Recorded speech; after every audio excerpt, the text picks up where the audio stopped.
Good evening. As you see, my real name is Henri Verdoux. And for 30 years, I was an honest bank clerk until the Depression of 1930, in which year I found myself unemployed. It was then I became occupied in liquidating members of the opposite sex. This I did as a strictly business enterprise, to support a home and family. But let me assure you that the career of a blue beard is by no means profitable. Only a person with undaunted optimism would embark on such a venture. Unfortunately, I did. What follows is history. With Monsieur Verdoux, Charles Chaplin abandoned the costume of the tramp for good. He produced, wrote, directed, starred in, and composed the music for this, his seventh feature film, shot in 1946 and released in 1947. When did you first see Monsieur Verdoux? I first saw Monsieur Verdoux the night it opened at the Gaumont Palace. What struck me in comparison to his earlier films was that it had nothing to do with the silent style anymore.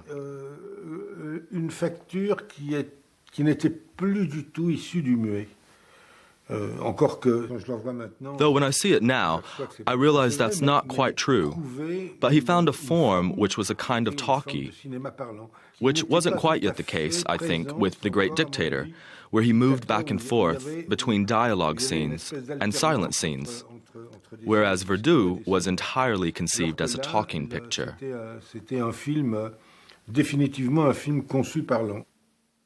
Orson Welles first came up with the idea for Monsieur Verdoux. 3 months after the release of Citizen Kane, Welles thought of making a film about the French wife murderer Henri-Désiré Landru and proposed the lead role to Chaplin, whose Great Dictator was then a great success. Chaplin saw in it the possible basis for a comedy of murders, which he would himself direct. In July 1941, he bought the story idea from Welles.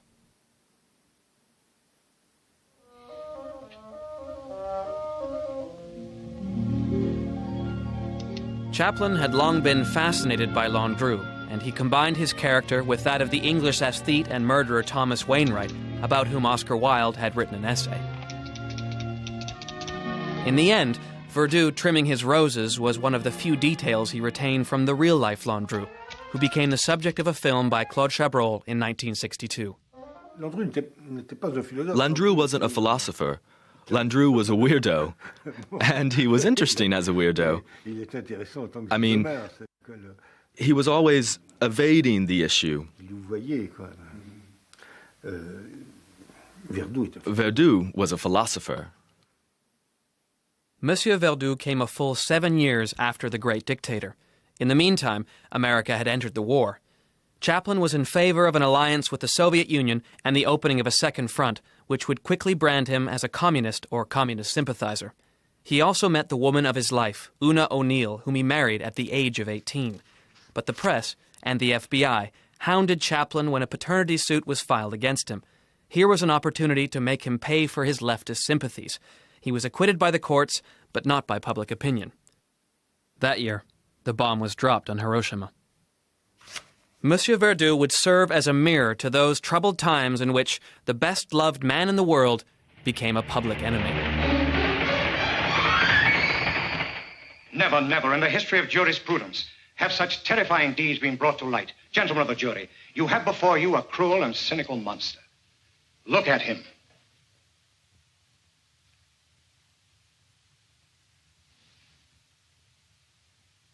In the isolation, when I say isolation, I mean the motion picture community.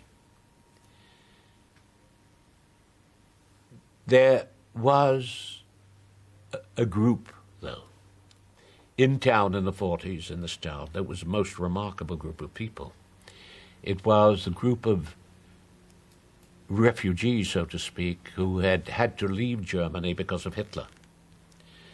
And that would include Brecht, Thomas Mann, Heinrich Mann, Leon Feuchtwanger, Hans Eisler, a wonderful composer, a student actually of Schoenberg as a young man, whom Charlie once asked to help with him, but he loved Hans. He really did. He had a great fondness.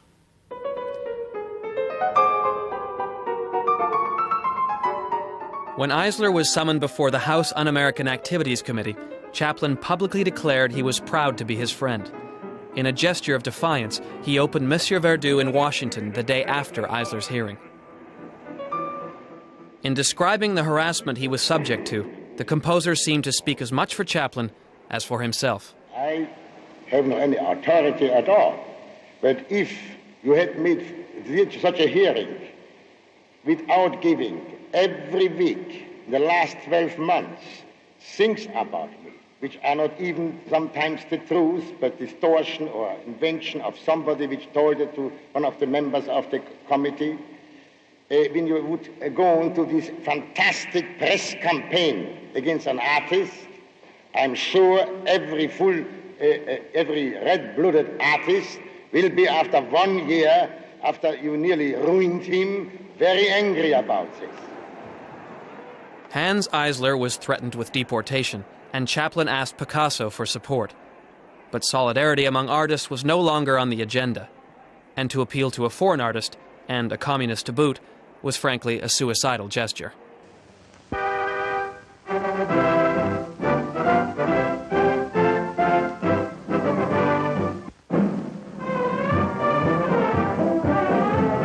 George Murphy, Ronald Reagan, and Robert Montgomery are among the top-flight movie actors testifying before the House Un-American Activities Committee in Washington.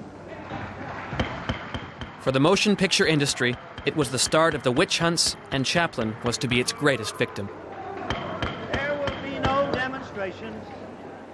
Senator Kane, Representative Rankin, and the Catholic war veterans called for his deportation.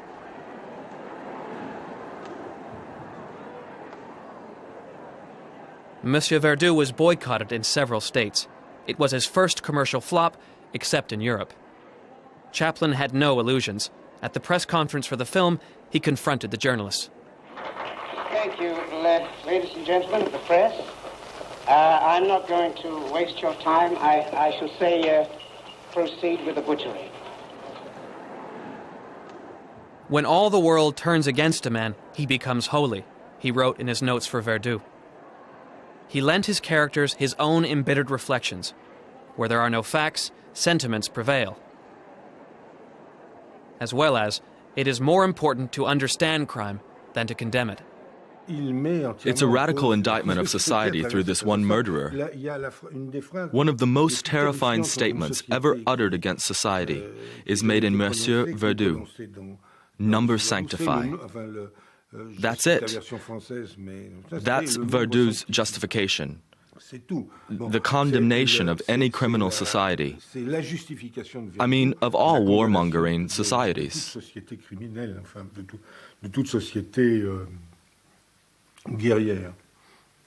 I don't see how anyone can be an example in these criminal times. Well, you certainly are, robbing and murdering people.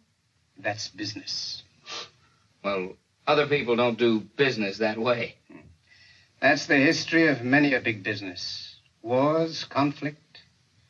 It's all business. One murder makes a villain. Millions a hero.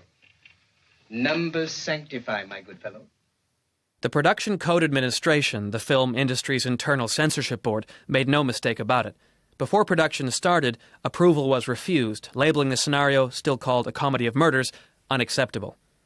In his indictment of the system and the social structure, the filmmaker offered a rationale of Verdoux's crimes in terms of their moral worth.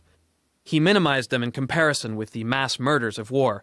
Worst of all, the board considered Verdoux's attitude toward God blasphemous.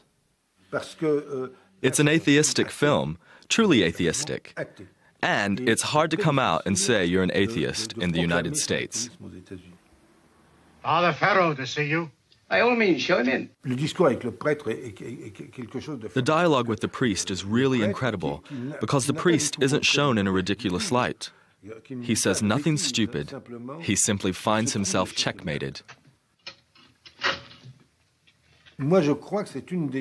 I think it's one of the things, among others, that he wasn't forgiven when the film first came out. An incredible indifference to the notion of God. His idea is that transcendence doesn't come through God, and that's shocking. Ah, Father. And what can I do for you? Scene by scene, Chaplin upheld his script against charges of subversion, only giving in on details. For example, the line, "come to bed," had to be replaced by "go to bed," just before Verdoux murders one of the wives, Lydia. He had no trouble getting around such prescriptions, as he did when he replaced Verdoux's Morning After humming with briskly engaging music. Turn out those lights. Yes, my dear. Did you lock the doors? Early this evening. Latch your kitchen window? Don't worry. Everything's attended to. Well, did you? Yes, my dear.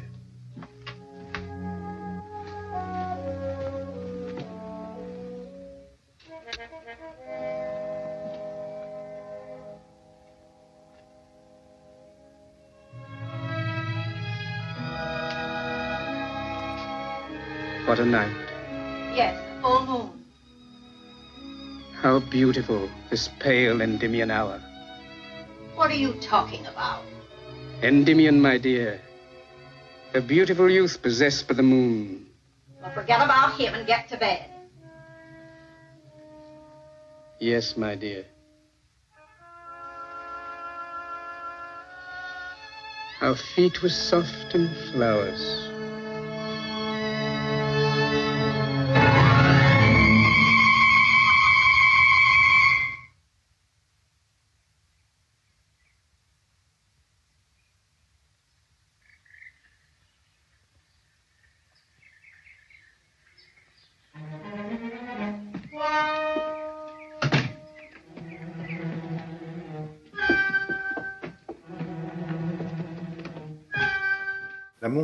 The staircase scene is pure Hitchcock.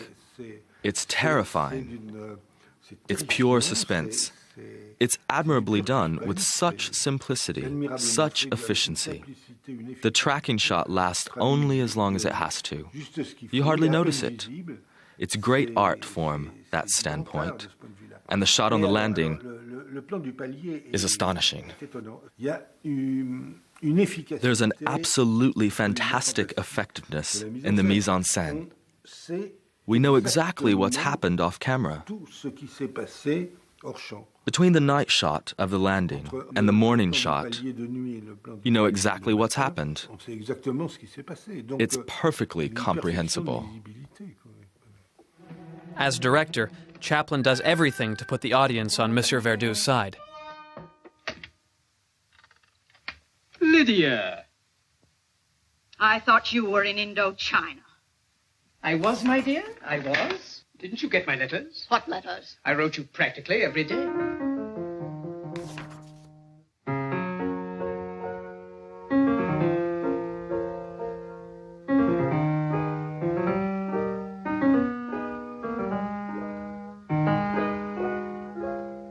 I must be out of my mind to do a thing like this. You wait and see. Cashier said it was all nonsense. You wouldn't expect him to say otherwise, would you? I'd sooner believe him than you. The extraordinary suavity that Chaplin gave Verdoux's voice and the contrast with the woman's. Not that it's a parody. It's not a bullhorn voice. It's a slightly harsh woman's voice.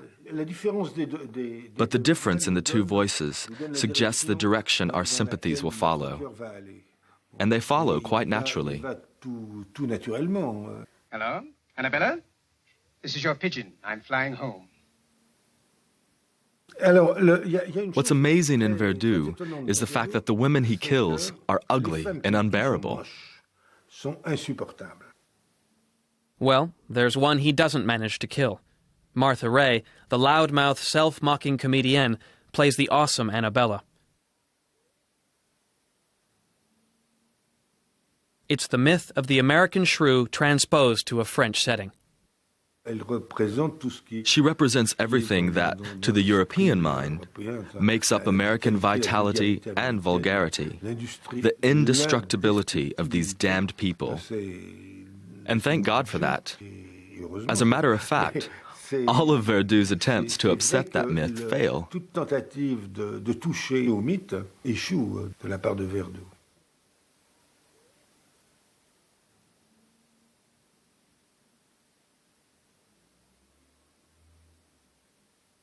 But then that's a very Chaplin-esque approach.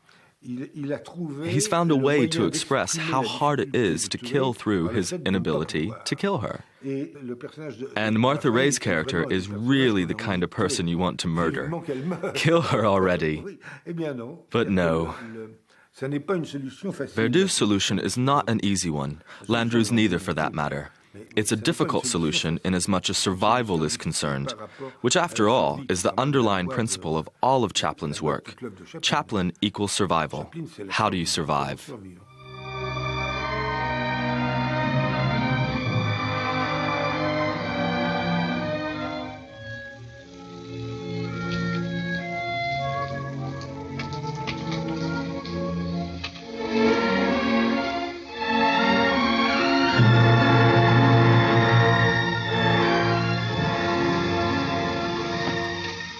Quite a shower.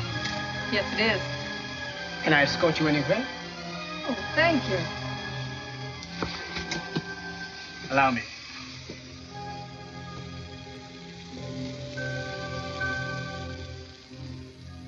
And when Verdoux meets another survivor, he sees himself in her and decides to spare her. The entrance of this character is clearly a change of destiny, since she's the one who, in the end, deflects his destiny. He dies because he comes across her again, later. Indirectly, but still. When he finds out that she's given up the fight and betrayed his hopes, he gives up and allows himself to be caught. After I saw you, my luck changed. I met a munition manufacturer. Huh? That's the business I should have been in. Yes. It'll be paying big dividends soon.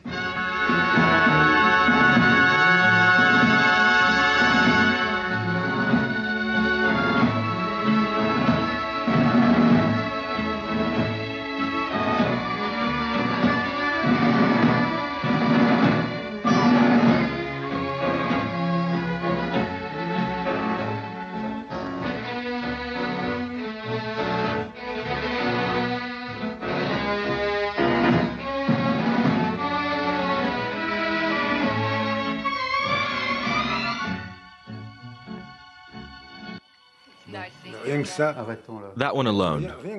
Hold it. That shot alone. That one shot. That shot is especially extraordinary. For dozens of reasons. Firstly, if only for the idea of the final reframing, which is brilliant and which I never saw anywhere else. I mean, the dancers come, and when they straighten up, we don't rise with them, even though we've followed them until now. We don't get up. Instead, we stay on the other couple out of focus, in the background, and move in on them. That's fantastic. I never saw that anywhere else. And I try to do it all the time. Well, you don't always have the opportunity. It's a stylistic device that's fantastically effective, and at the same time, it's beautiful. A sudden break in the rhythm. It's really magnificent. The whole sequence is superb anyway. Really great. So what is it, kind of a musical punctuation, or? I think there are lots of things in it. He establishes at once the relationship between this dancing couple and the two characters. By definition, since the shot ends on them. So this is what is not happening. This man and this woman dancing in each other's arms. This is what is not happening. But it could be, after all, without it being shocking in any way. And also, there's another element at work. You can't call it destiny. I don't know what you'd call it, but it's the passing of time, of things, of life. We move along, and then at a certain moment, we go off into the same thing, which is something else, but which again could have been the same thing. Like all poetic ideas, it's utterly inexplicable, but extremely easy to feel. I mean, you feel something obvious here, you see what it means, but you have trouble expressing it in words, because it costs less to express it in words than to express it in a movie. Ça coûte moins cher de l'exprimer avec des mots que de l'exprimer au cinéma.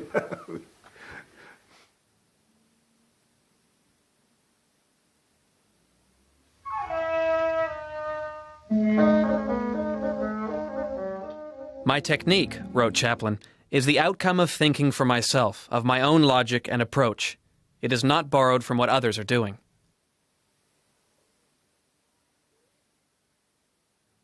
Chaplin's method of direction consists in carrying Charlie's performance over into the camera work, the shot breakdown, and the editing. It's constantly imaginative. Sure, he didn't bother with traditional Hollywood film grammar. He wasn't a slave to it. He wasn't an outstanding technician, but someone who knew exactly what he was after. When he didn't know, he kept looking for a long time, and he only stopped looking when he found it. That's why sometimes he did 40, 50 takes. It was mind-boggling.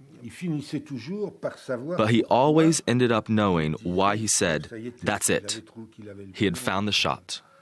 Why are you so persistent? Very simple, because I love you, Mary. Why, you hardly know me. I've always known you. From the moment we met, I knew there was a deep, wordless understanding between us. It was in your eyes, Mary. They are beautiful, like the loneliness of distant stars. I often wonder, who are you in the dark? I don't quite understand. I can't express it in words. Only a symphony could say. Music of the spheres. Oh, my dear, I'm not as ethereal as all that. You're everything. Saint, sinner, snake, and gazelle all in one. I can't forget you. Every look, tone, gesture is engraved in my mind. I must see you, Mary. Immediately. Now. Good. I'll be right over.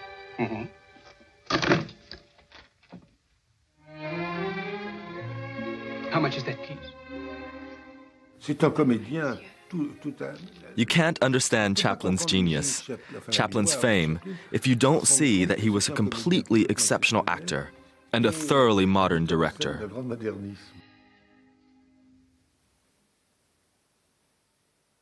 Let's look at the famous final scene in which Verdoux is taken out of his cell and led away toward the guillotine. In a departure from standard production practice, Chaplin decided to film this complicated shot on the very first day of production. I didn't know that fact, and it's fantastic. It shows his intelligence as an actor. By ridding himself of the final shot from the start, he gets it out of his mind. He doesn't need it now, so he can go through the rest of the film without knowing what's going to happen to him, which is extremely important. It's a real problem for an actor, not knowing how the story will develop. And here he's found a solution, which is charming. I'm sure it comes from an actor's inclination. I'm sure it's the actor's desire, the actor's instinct. By telling himself, if I can get Charlie's tragic end out of my head, I'll be safe. So he has his head cut off. This shot is nothing if not a typical fade-out gag for Charlie the Tramp, as André Bazin wrote when the film opened. Throughout his life, in Limelight, in A King in New York, he systematically revived gags from the earlier Tramp pictures, if only to remind us of a continuity.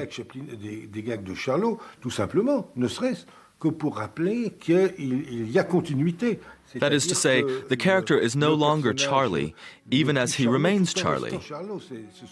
These are avatars. They're what are called avatars in the Hindu religion, and these are Charlie's avatars. So we might call this one Charlie at the Guillotine? Charlie at the Guillotine. They're guillotining Charlie. That's what Bazin was saying. Bazin wrote something charming. At the end, he goes off like Charlie the Tramp used to. That means he is Charlie. In other words, you didn't recognize him, but that was him.